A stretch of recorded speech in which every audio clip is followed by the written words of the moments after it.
Hello friends, இது வந்து Tuesday morning ஒரு 6:30 போல் இருக்கும்.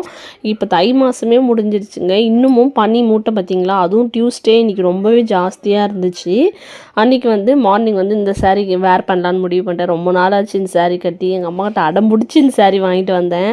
சரி சிக்கன் ரைஸ் செஞ்சிடலான்ட்டு பார்த்தா, இவர் வந்து கிச்சனில் வந்து ஒரே அடாவடி, நான் தான் கலருவேன், நான் தான் போடுவேன்ட்டு. அன்றைக்கி மார்னிங் டிஃபன் வந்து இட்லியும் கலக்காய் சட்னியும் செஞ்சு வச்சாச்சு.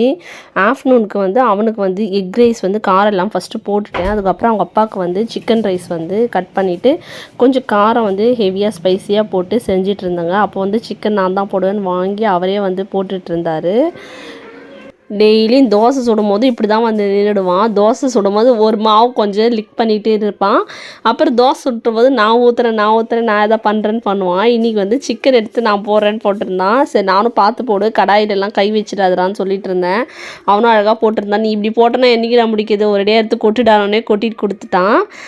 இந்த ரைஸ் வந்து நல்லாயிருக்கோங்க. நீங்கள் வந்து ஃப்ரைட் ரைஸ் மசாலா வந்து ஒரு பேக்கெட் வாங்கினீங்கன்னா அது நீங்கள் வந்து ஒரேடியே போடாதீங்க. ஒரு 4 டைம்ஸ் போல் 4-5 டைம்ஸ் கூட மாற்றி போட்டுக்கலாம். Soya sauce, garam masala, red chilli powder இதெல்லாம் சேர்த்துக்கோங்க.